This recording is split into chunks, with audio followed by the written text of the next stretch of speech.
নমস্কার বন্ধুরা, আমার রান্নাঘরে সবাইকে স্বাগতম জানিয়ে শুরু করছি আজকের রেসিপি। অনুষ্ঠান বাড়ির মতো এঁচোড় চিংড়ি রেসিপি। এইভাবে অনুষ্ঠান বাড়িতে এঁচোড় চিংড়ি রান্না করে তার জন্য এঁচোড় চিংড়ির স্বাদটা দুর্দান্ত লাগে।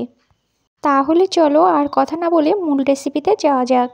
সবার প্রথমে একটা কড়াই আমি 2 কাপ জল দিয়ে দিয়েছি। এবার আমি পরিমাণ মতো লবণ দিয়ে দেব, দিয়ে এঁচোড়টাকে সিদ্ধ করে নেব। তার আগে এঁচোড়টাকে কেটে ভালো করে পরিষ্কার করে ধুয়ে নিয়েছি। আমি কিন্তু এঁচোড়ের টুকরোগুলো একটু বড় বড় করে কেটে নিয়েছি, কেননা যে কোনো অনুষ্ঠান বাড়িতে এঁচোড়গুলো কিন্তু বড় বড় করে কাটা থাকে। এবার আমরা ঢাকনা লাগিয়ে এঁচোড়টাকে 10 থেকে 15 মিনিট মতো সিদ্ধ করে নিচ্ছি। 10 থেকে 15 মিনিট পর ফিরে আসলাম। এঁচোড়টা কিন্তু আমাদের সিদ্ধ করা হয়ে গেছে, এর থেকে বেশি কিন্তু আর সিদ্ধ করা যাবে না। এবার আমরা এঁচোড়টাকে জল থেকে উঠিয়ে নেব। এবার আমি আরেকটা কড়াই বসিয়ে দেব। কড়াই গরম হয়ে গেলে পরে তাতে দিয়ে দেব সর্ষের তেল। তেলটা খুব ভালো করে গরম হয়ে গেছে। এবার আমরা আলুটা দিয়ে ভেজে নেব। আমি কিন্তু লবণ দিয়ে আলুটাকে মাখিয়ে রেখেছিলাম। আলুগুলো আমার ভাজা হয়ে গেছে। এবার আমি তেল থেকে উঠিয়ে নেব। এবার আমি এই তেলের মধ্যে দিয়ে দেব সেদ্ধ করে নেওয়া এঁচোড়গুলো।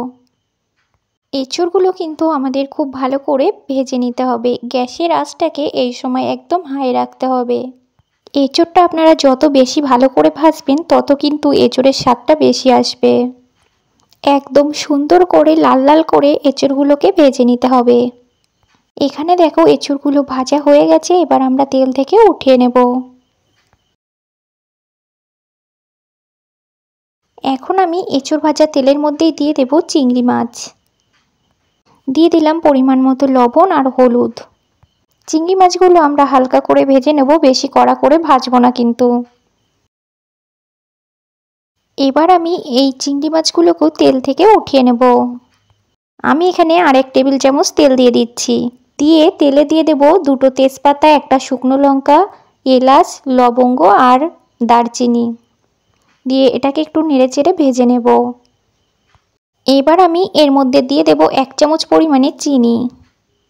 চিনিটা আপনারা যদি তেলে ব্যবহার করেন তাহলে কিন্তু রান্নার কালারটা খুব সুন্দর আসবে। চিনিটাকে আমরা নেড়েচেড়ে খুব ভালোভাবে গলিয়ে নিয়েছি। এবার আমরা এর মধ্যে 2টো মিডিয়াম সাইজের পেঁয়াজ কুচি দিয়ে দিলাম। পেঁয়াজগুলোকে কিন্তু আমাদের খুব ভালো করে লাল লাল করে ভেজে নিতে হবে।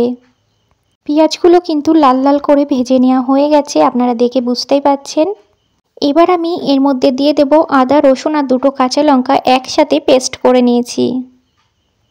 এবার আমরা খুব ভালো করে মশলাটাকে 2 থেকে 3 মিনিটের জন্য কষিয়ে নেব। এখন দেখো মশলাটা খুব ভালোভাবে কষে তেল থেকে কিন্তু মশলাটা আলাদা হয়ে গেছে। এখন আমি এর মধ্যে অ্যাড করে দেব টমেটো বাটা।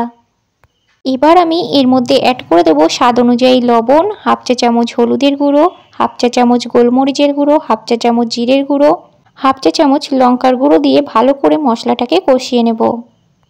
আবারও আমরা 2 থেকে 3 মিনিটের জন্য মশলাটাকে ভালো করে কষিয়ে নিয়েছি। মশলা থেকে খুব সুন্দরভাবে তেল ছেড়ে দিয়েছে, আপনারা দেখে বুঝতেই পাচ্ছেন। মশলাটাকে আপনারা যত বেশি কষাবেন রান্নার স্বাদও কিন্তু তত বেশি আসবে। এবার আমরা এর মধ্যে ফাটিয়ে নেওয়া টক দই 2 টেবিল চামচ দিয়ে দিলাম। এবার আমরা খুব ভালো করে নেড়েচেড়ে মশলার সাথে দইটাকে মিশিয়ে নেব। এবার আমরা এর মধ্যে দিয়ে দিচ্ছি ভেজে নেওয়া এঁচোড় আর আলু। মশলার সাথে খুব ভালো করে এঁচোড়টাকে মিশিয়ে কষিয়ে নেব। এঁচোড়ের সাথে মশলাটাকে যদি আপনারা খুব ভালোভাবে কষিয়ে নেন তাহলে কিন্তু এঁচোড়ের মধ্যে মশলার ফ্লেভারটা ঢুকে যাবে। এঁচোড়টাকে এইভাবে ভেজে মশলার সাথে কষিয়ে নিলে পরে কিন্তু বিয়েবাড়ি অনুষ্ঠান বাড়ির মতোই খেতে লাগে। এঁচোড়টাকে মশলার সাথে খুব ভালোভাবে কষিয়ে নিয়েছি আর মশলা থেকেও কিন্তু তেল ছাড়তে শুরু করেছে। এবার আমি এর মধ্যে অ্যাড করে দেব পরিমাণ মতো জল। আপনাদের জলের পরিমাণটা একটু ঠিকঠাক দিতে হবে যাতে এঁচোড় আর আলুটা ঠিকঠাকভাবে সিদ্ধ হয়। এবার আমরা ভেজে নেওয়া চিংড়ি মাছগুলো এঁচোড়ের মধ্যে দিয়ে দিলাম। এবার আমরা এটাকে ঢাকনা দিয়ে 10 থেকে 15 মিনিটের জন্য রান্না করে নেব। 15 মিনিট পর ঢাকনাটা সরিয়ে দিচ্ছি আর এঁচোড় থেকে কত সুন্দরভাবে তেল ছেড়ে দিয়েছে, আপনারা দেখে বুঝতেই পাচ্ছেন। এঁচোড়টার কালার কিন্তু দুর্দান্ত এসেছে আর খেতেও কিন্তু ভীষণ টেস্টি হবে। এবার আমরা ওপর দিয়ে গরম মশলা ছিটিয়ে দিচ্ছি আর দিয়ে দেব 1 টেবিল চামচ ঘি। এবার আমরা এটাকে খুব ভালো করে নেড়েচেড়ে মিশিয়ে নেব। এঁচোড় রান্নাটা কিন্তু একদম অনুষ্ঠান বাড়ির মতোই দেখতে হয়েছে, আর খেতেও কিন্তু অনুষ্ঠান বাড়ির মতোই হবে। এঁচোড়টা আমাদের পুরোপুরিভাবে সিদ্ধ হয়ে গেছে। এবার আমরা গ্যাসের আঁচটাকে বন্ধ করে দিয়ে এঁচোড়টাকে নামিয়ে নেব।